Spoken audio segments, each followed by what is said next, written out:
오늘은 저희가 야고보서 5장 13절부터 20절 우리 먼저 본문 말씀, 우리 하나님 말씀 함께 읽고 또 준비된 말씀 전하겠습니다. 우리 13절부터 제가 먼저 읽고 다음 주 여러분이 읽고 마지막 20절은 함께 교독하도록 하겠습니다. 여러분 가운데 고난을 받는 사람이 있습니까? 그런 사람은 기도하십시오. 즐거운 사람이 있습니까? 그런 사람은 찬송하십시오. 여러분 가운데 병든 사람이 있습니까? 그런 사람은 교회의 장로들을 부르십시오.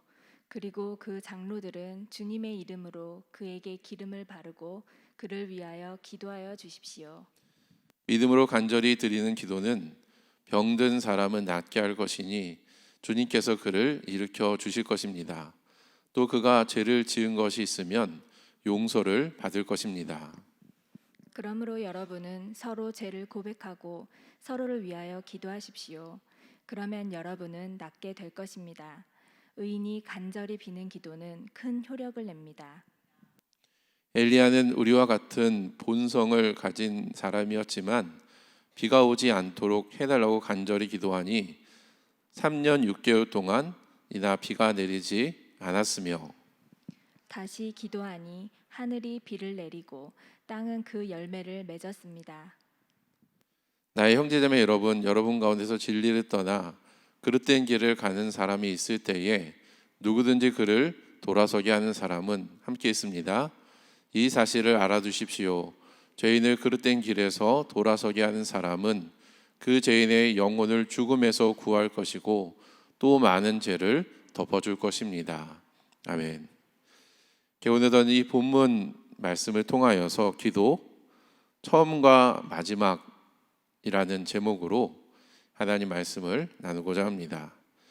오늘 설교가 야고보서 17번째 시간인데 오늘 설교를 통해서 이제 야고보서는 끝이 나게 됩니다.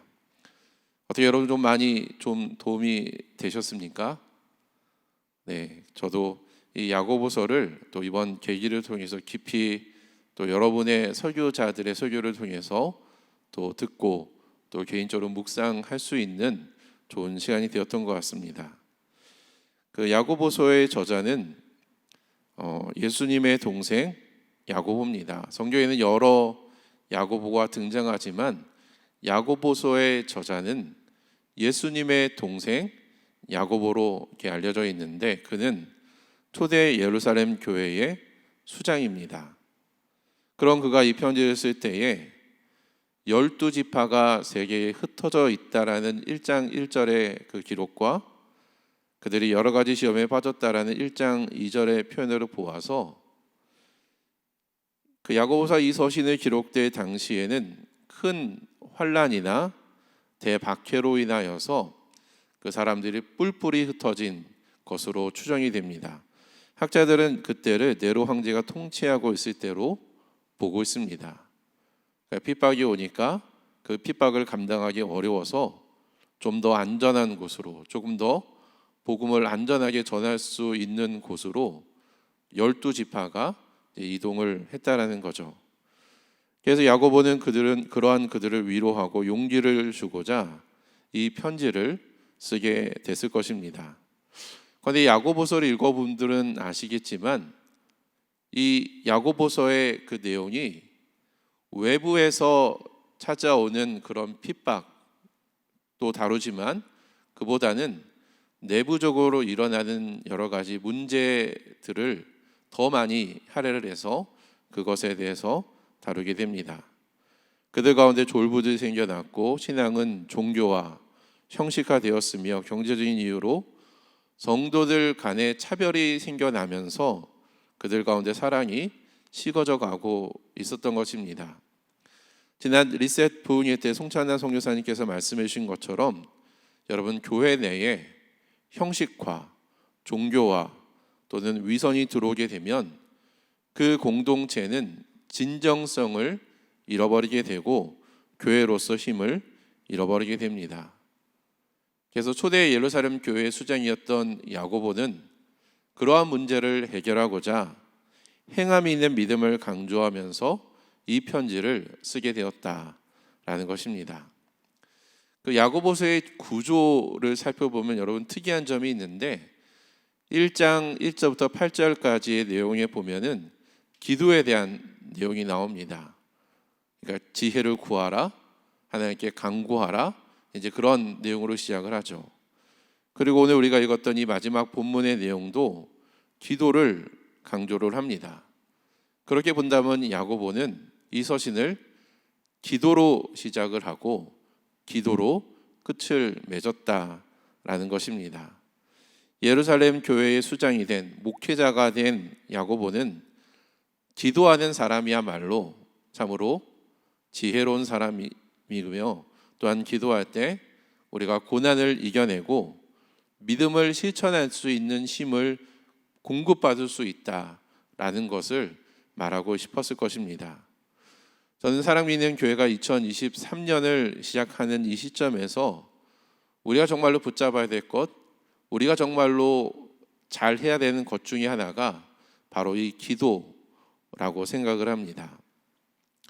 그러면 우리는 어떻게 기도를 해야 될까요? 첫째는 항상 기도를 해야 됩니다. 우리 13절 말씀 같이 읽도록 하겠습니다. 함께 읽습니다. 시작. 여러분 가운데 고난을 받는 사람이 있습니까? 그런 사람은 기도하십시오. 즐거운 사람이 있습니까? 그런 사람은 찬송하십시오. 고난 당할 때 기도하고 즐거울 때 찬송하라라는 말은 상황에 따라 그것에 대해서 다르게 대처하라라는 그런 말의 의미가 아닙니다. 고난을 당하면 그 고난을 하나님께 아뢰고 또한 즐거운 일을 당할 때에도 그러한 자신의 상황을 하나님께 아랜다라는 뜻입니다. 그러다 보면 고난 당할 때에는 눈물의 기도가 나오게 되고 즐거울 때에는 기쁨의 찬송이 나오게 된다라는 것입니다. 여러분 복음을 전하다가 감옥에 갇힌 바울과 실라를 한번 생각해 보십시오. 그들은 매를 맞고 투옥된 상황이었지만 아마도 그들은 감옥 속에서 자신의 상황들에 대해서 하나님께 아뢰었을 것입니다. 그리고 그들은 감옥 속에서도 하나님을 찬양했습니다. 작년 말에 조은장 집사님이 암 진단을 받았습니다.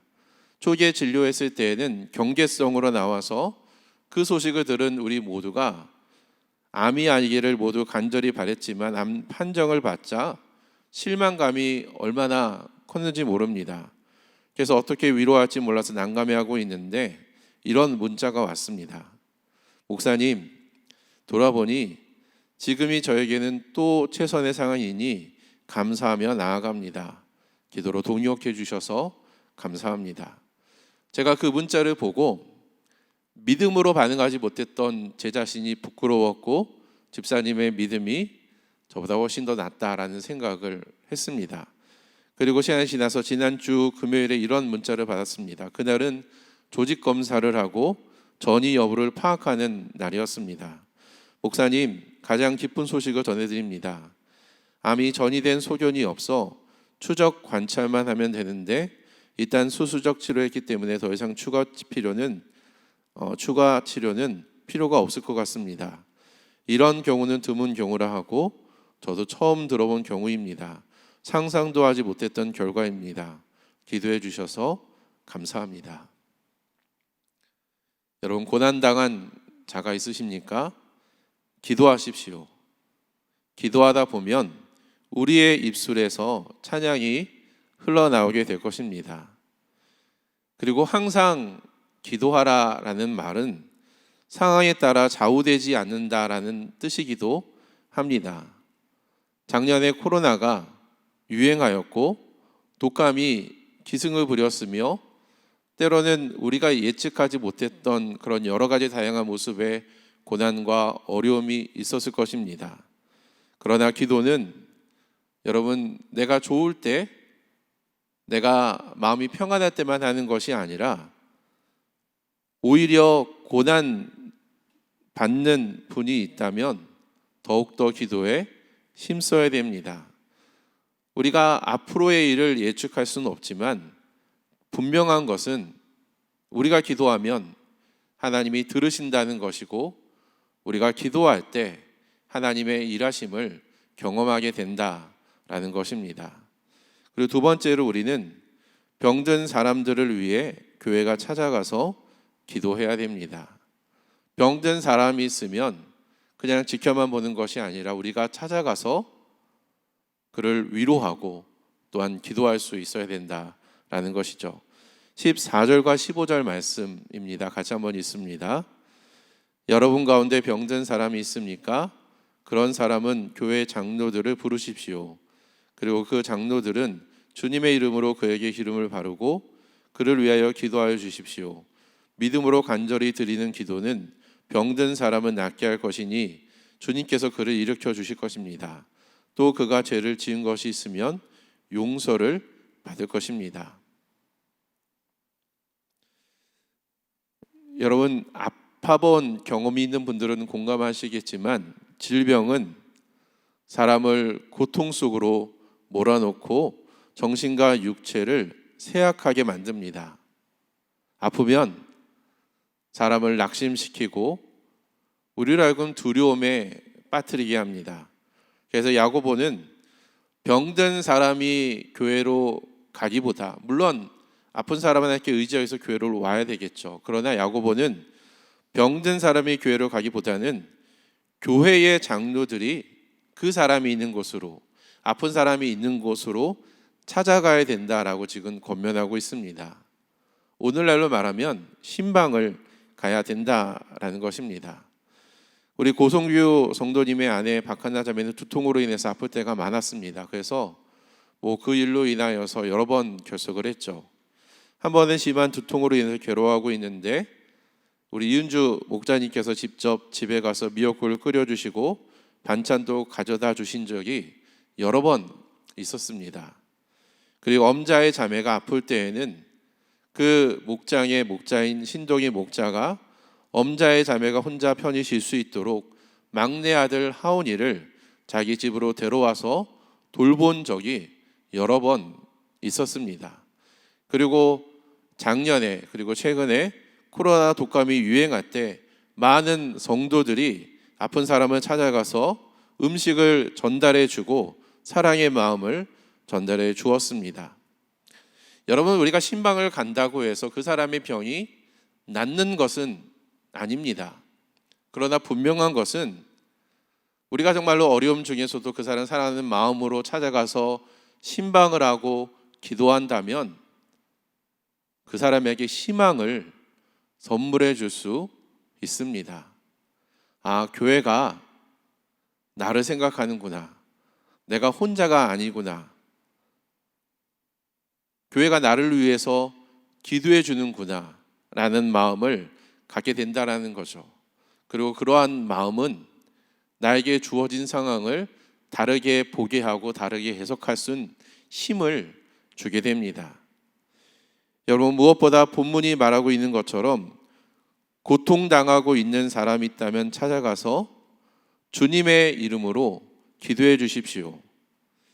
여기서 기름을 받는다는 것은 의학적 효과를 기대하는 행위인데 몸에 좋은 음식이나 약을 처방해 주었다라는 의미이기도 합니다.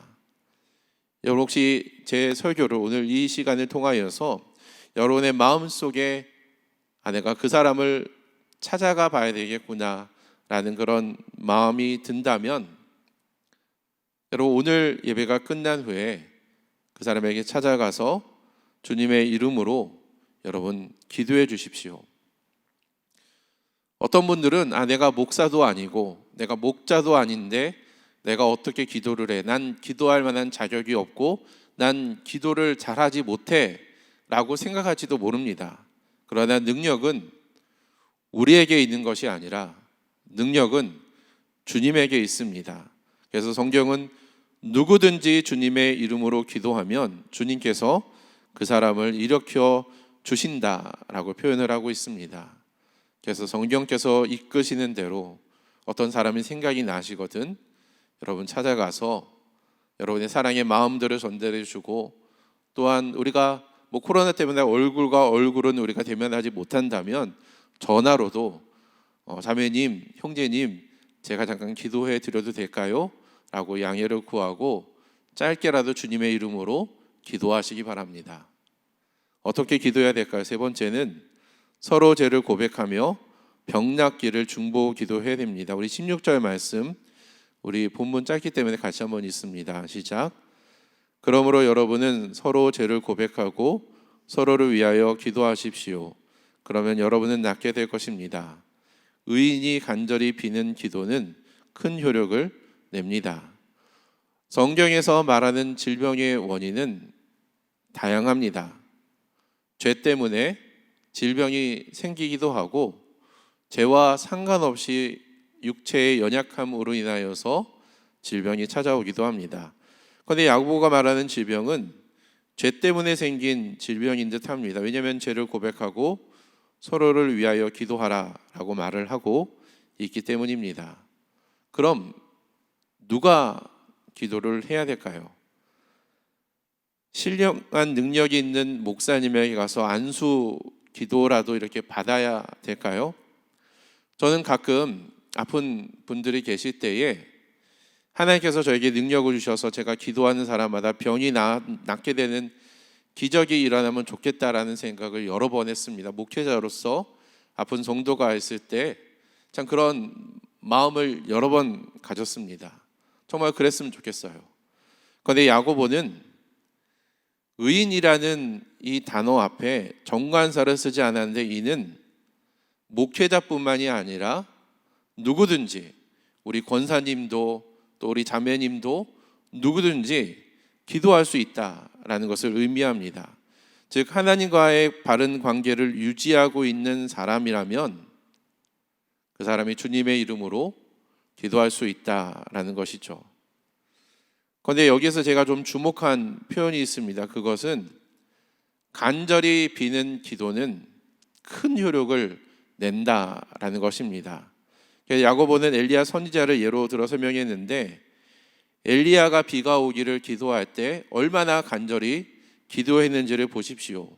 그냥 비야 오라라고 명령을 하면서 비가 단번에 온 것이 아닙니다. 그는 기도할 때 땅에 엎드려서 그 얼굴을 무릎 사이에 놓고 기도했다라고 표현을 합니다. 이것은 인간이 취할 수 있는 최고의 겸손한 표현인 것입니다. 그리고 기도가 즉각적으로 응답되지 않자 그는 7번이나 이러한 자세로 기도를 했습니다. 여러분, 저희 교회에 아픈 사람들이 있다면 우리에게 필요한 것은 우리가 자신의 죄 문제를 해결하고 또한 서로를 위해서 간절히 기도하는 것입니다. 우리가 익숙한 방식인 어떤 예배 안에서 또는 목장 안에서 한 5분 정도 간단하게 기도하고 끝나는 것이 아니라 응답 받을 때까지 간절히 기도하는 그런 기도의 간절함이 우리에게 필요합니다.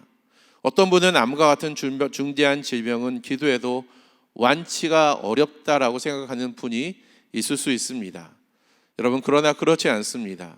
저희 친교회 한 목사님의 자녀가 백혈병으로 인해서 몇 년 동안 암 투병을 했는데 지난 크리스마스 때 완치 판정을 받게 되었습니다. 중간중간에 몇 번 암이 전이되고 상황이 악화되는 것처럼 보여서 어려움이 있었지만 그때마다 우리 친교회 목사님이 또한 그 교회 성도님들이 간절히 기도할 때 하나님의 은혜를 힘입어서 완치 판정을 받게 된 것입니다. 그래서 얼마 전에 지난 크리스마스쯤이었어요. 그 목사님은 친교회 목사님들에게 이런 말을 남겼습니다.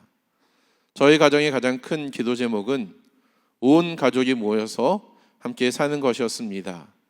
누군가에게는 너무 당연한 기도가 저에게는 가장 큰 기도 제목이었습니다. 여러분이 심어주신 기도의 도움으로 너무 놀라운 순간에 저희의 가장 큰 소원이 이루어졌습니다. 여러분이 심어주신 기도가 가장 큰 힘이 되었습니다. 은총이가 재발되지 않고 하나님께 쓰임받는 사람이 되도록 조금만 더 기도해 주십시오. 저희가 이렇게 소중한 시간을 맞도록 기도해 주셔서 감사합니다. 여러분, 기도할 때 분명한 것은 하나님께서 우리의 신음소리, 우리의 간절한 기도를 듣고 때로는 우리가 판단할 때 이것은 불가능한 일이다라고 판단하는 일조차도 하나님의 능력 가운데 그 일들이 일어날 수 있다라는 있다라는 것입니다. 우리의 간절한 기도가 누군가에게는 기적이 될 수 있습니다. 여러분, 그 사실을 믿고 간절히 기도하는, 정말로 응답받을 때까지 간절히 기도할 줄 아는 저와 여러분 되기를 주님의 이름으로 축복합니다. 그리고 네 번째로는 미혹한 자들이 옳은 길로 돌아올 수 있도록 기도해야 됩니다.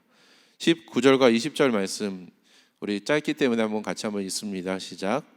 나의 형제자매 여러분, 여러분 가운데서 진리를 떠나 그릇된 길을 가는 사람이 있을 때에 누구든지 그를 돌아서게 하는 사람은 이 사실을 알아두십시오. 죄인을 그릇된 길에서 돌아서게 하는 사람은 그 죄인의 영혼을 죽음에서 구할 것이고 또 많은 죄를 덮어줄 것입니다. 이 본문에 보면 야고보는 성도들 가운데 진리를 떠나 그릇된 길로 가는 사람이 있다면 그를 돌아서게 해야 된다. 그가 돌아설 수 있도록 기도해야 된다라고 말을 하고 있습니다. 이미 여러 서신에서 언급된 것처럼 그 당시에는 영주주의나 또는 율법주의 등 각종 이단들의 가르침에 빠져서 바른 믿음, 예수 그리스도의 복음의 도에서 떠난 사람들이 여러 명 있었습니다. 그래서 목회자였던 야고보는 편지의 말미에서 이렇게 편지가 끝나거든요. 인사조차 생략한 채에 이 권면을 하고 있는 것입니다. 그만큼 미혹된 자들이 돌아올 수 있도록 기도하고 그 일에 힘쓰는 것이 다른 어떤 것보다 더 중요하다라고 지금 야고보 사도는 그렇게 말을 하고 있다라는 것입니다.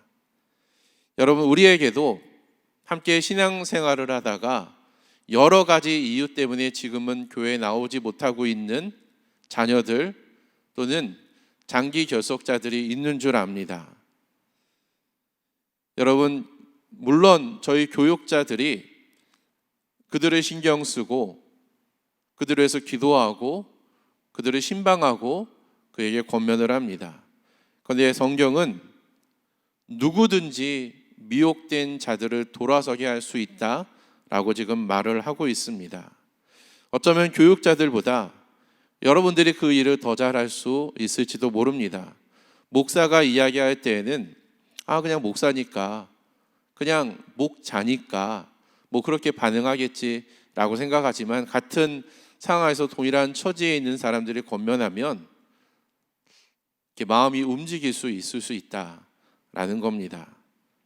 여러분이 한 사람의 운명을 바꿀 수 있다라는 것을 기억하고 여러분 기도 가운데 혹시 여러분의 부서나 목장과 또 여러분이 아는 전도 대상자 중에 최근에 잘 나오지 못한 분들이 있다면 우리가 해야 될 많은 사역도 있지만 그 사람이 미혹된 곳에서 바른 진리로 돌아올 수 있도록 힘써 기도하고 노력하는 저와 여러분 되었으면 좋겠습니다. 오늘 우리는 야고보서를 마치며 기도의 중요성에 대해서 나누었습니다. 정말로 기도는 설교의 제목처럼 우리의 처음과 우리의 마지막이 되어야 됩니다. 디트리트 본 히퍼가 이런 말을 했습니다. 우리가 부끄럽게 낭비한 시간, 이기지 못한 유혹들, 연약함과 낙담 속에서 일하는 것, 다른 사람들의 교제나 우리의 생각에서 나타나는 무질서와 방종은 종종 아침 기도의 소홀함에서 비롯됩니다. 우리가 아침에 우리의 첫 시간을 기도하지 못하고 시작했기 때문에 이러한 다양한 죄의 열매들, 다양한 죄의 모습들이 우리의 삶 속에서 나타날 수 있다라는 것입니다. 여러분, 하루의 시작을 오늘부터 기도로 시작하고 하루의 마지막을 기도로 끝마쳐 보는 것은 어떨까요? 이제 2024년 새해가 밝았습니다. 그래서 우리가 신년 리셋 부흥회로 우리가 말씀으로 우리가 정말로 기도로 시작했다면 또한 우리의 마지막 올 한 해도 기도로 마무리를 한다면 그것은 하나님의 은혜와 통치 가운데 머무는 가장 멋진 방법이 될 것입니다. 그래서 항상 기도의 심쓰는 간절히 기도하는 저 여러분 되기를, 그래서 하나님의 일하심을 경험한 우리 사랑 믿는 교회가 되기를 주님의 이름으로 축복합니다.